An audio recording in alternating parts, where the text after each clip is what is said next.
Welcome to episode 15 of the Eternal Idol Show. I am Dr. FUKK from Thrash or Die, and I am here to talk about the 15th studio album from my all-time favorite band, Black Sabbath, and we are going to talk about this week, TYR.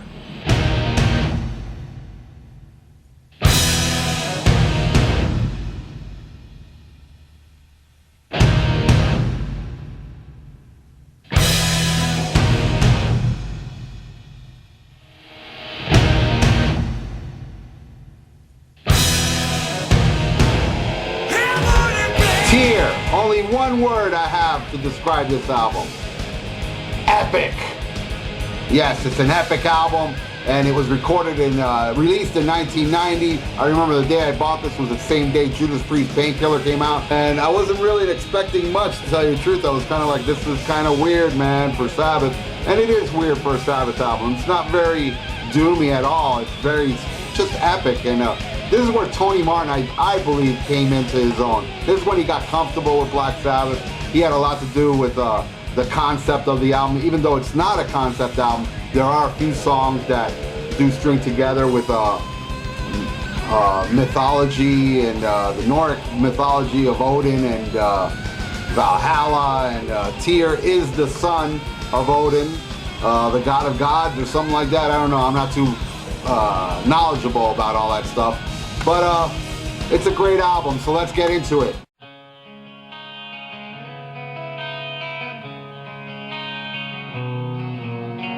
Anno Mundi, the first track, a weird way to start a Black Sabbath album. It starts very slow and mellow, kind of Children of the Grave-ish. I gotta say, this song is the only song that survived in the Cross Purposes home video. It's the only song they play from TYR from that album, and I'm glad they did, because this is my favorite song off the album. Not to say that the other songs are less superior, because other songs on this album is just a hair away of being my favorite, but this one is my favorite. I just love the vibe of it. I love the lyrics. I love everything about this song. I love the singing, man. Tony Martin is so, I know I said it before, and I think he's extremely underrated. Not my favorite Sabbath singer. Just goes to show when it comes to like technical stuff, it's not really that important to me, because my favorite Sabbath singer is Ozzy Osbourne. But we all know that Dio and Martin and even Gillan and Hughes, geez, all the singers they've had are technically better than Ozzy, but Ozzy had the vibe, man. But not, hey, let's not talk about my favorite band that fucked your mom. Let's talk about the Tony Martin lineup. That's what we're in now. We're at the tail end of the first ending of it, because then he's out for the next album. But he comes back for 2 more albums. And this song is epic, man. And Tony Martin said he wrote it about, back in 1990, man, everybody was trying to save the world. Sting was trying to save the rainforest instead of trying to save his hair. And that's what this song's about. It's a great fucking song. Starts mellow, gets heavy, and let's go to track 2.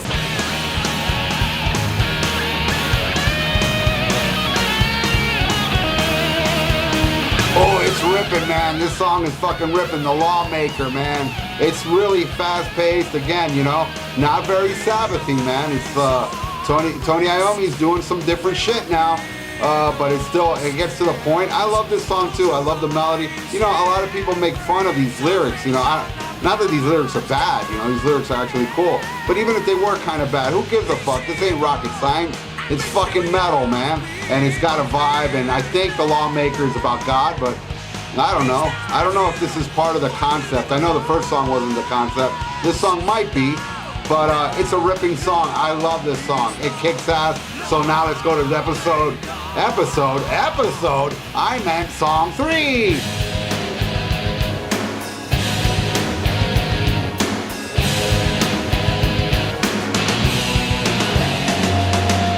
Jerusalem, track 3. This is a great song too. Very melodic. I love, again, great performance from Tony Martin. Great performance from the band. Very straightforward, very on Black Sabbath. That's why, to tell you the truth, I can't really say these are Black Sabbath albums. Though they are, technically with the title of the thing, but I don't know, man. If it was a different band, I'd love this song the same, But since it is Black Sabbath, I love it. Anyway, Jerusalem is a song that Tony Martin re-recorded for one of his solo albums.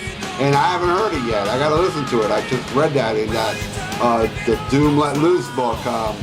I don't know if this is part of the concept, the tier concept. It might be.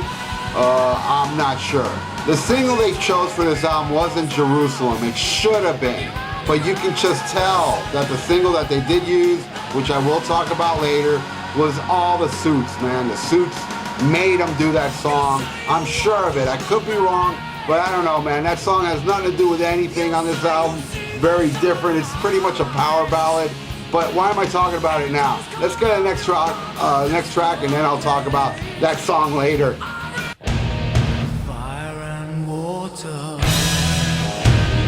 wind and rain, wings that carry hell in every vein.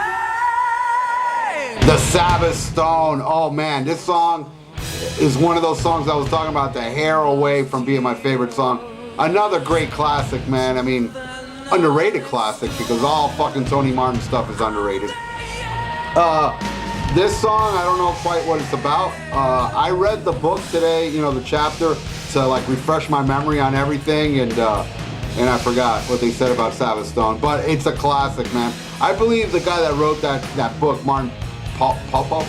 Oh man, I know one of you fucks are gonna correct me on that. But anyway, he kind of didn't like this album, and he pretty much bashed it. And I know a lot of other people also liked Headless Cross more than this. I think Tony Martin sang better on Headless Cross, but I think this album is better than Headless Cross.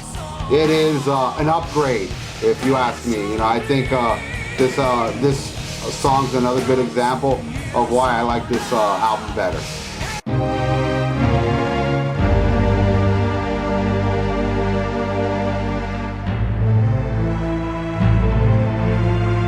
All right, this is like 3 songs in one.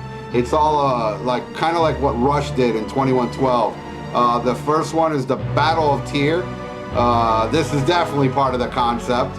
It goes into Odin's Court, which is a beautiful, beautiful, mellow song, and Tony Martin just shines on it. His vocals are just fucking badass.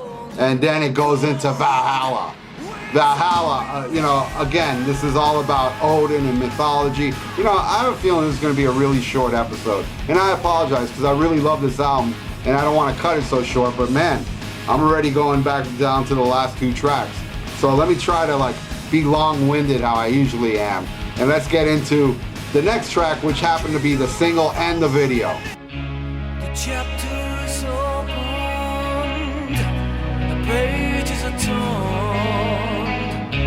The writings say many things, but who was concerned? Oh, I got a lot of things to say about this one. Tony Martin sings great on it, but I'm sorry, this song does nothing for me. It does not feel good to me. But I'm sure it feels good to some of you out there, and some of you watching this saying, hey man, this is a good song, what the fuck's wrong with you? Well, I'll tell you what's wrong with me. I am not superior in musical taste like you, my friend. You are way better than me. If you think this song is great, I'm wrong, you're right, man. I envy you.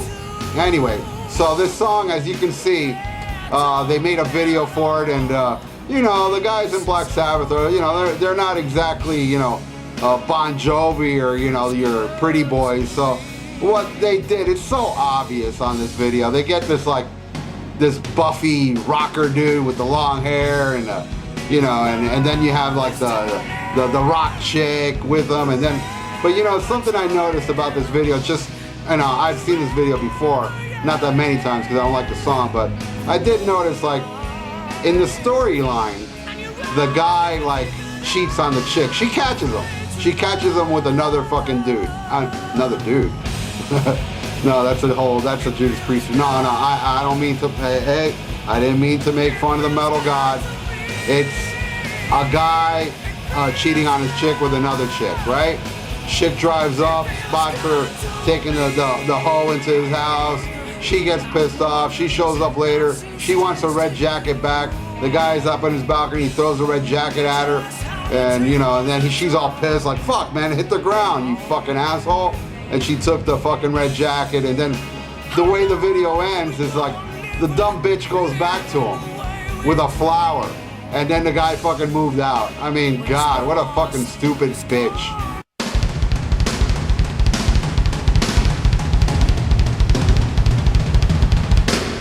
Heaven in Black. All right, Heaven in Black.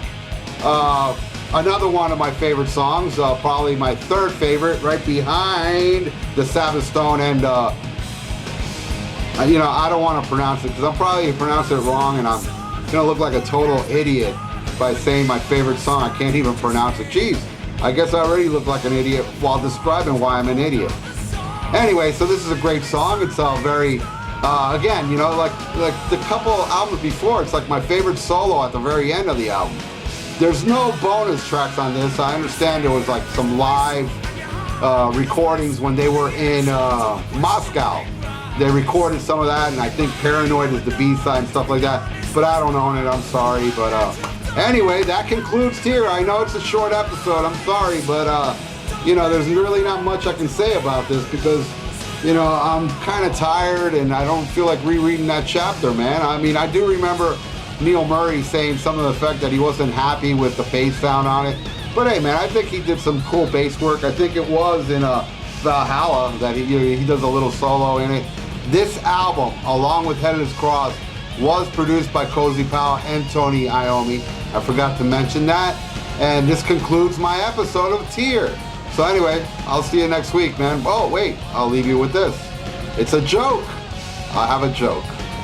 What has 2 legs, 2 arms, 2 breasts, a vagina, and is full of Black Sabbath semen? I'll tell you next week.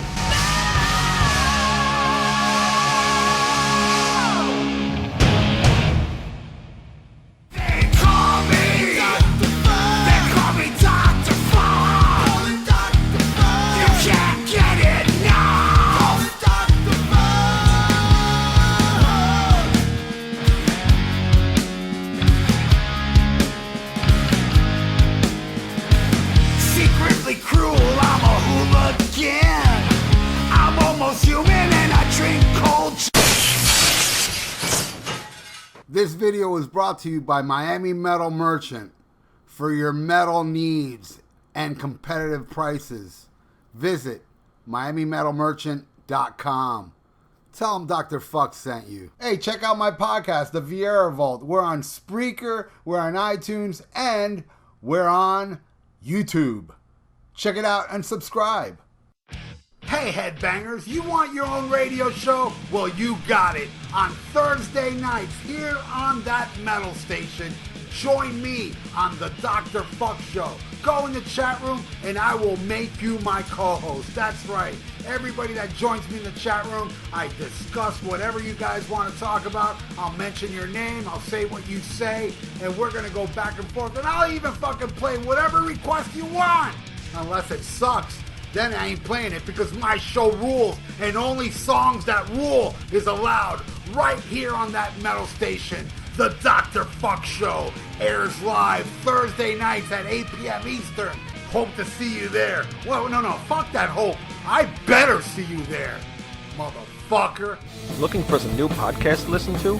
Well, Rat Salad Review Network has plenty of shows to choose from. Like Rat Salad Review, where they discuss the latest rock and metal news, as well as interviews and albums. Album vs. Album, the King Diamond Podcast, with Wayne Noon, Greg Norgal, and sometimes this guy. SHMACKEMAGOB! Ralph VIERA is also on our network with the VIERA Vault. There's also Old Man Metal's Musings, where he discusses heavy metal and beer. Music is Life with Lou Mavs. The Right Opinion for those who love politics. A South Park podcast called Suck My Balls. The Infinite Fringe, a watch-along wrestling show called Beyond Bushido, ex-Stradivarius guitarist, the Timo Tolkki podcast, and the great Harry Barnett with I Don't Even Like Podcasts. So check out ratsaladreview.com or search Rat Salad Review on YouTube, Podbean, iTunes, Spotify, Stitcher, and more.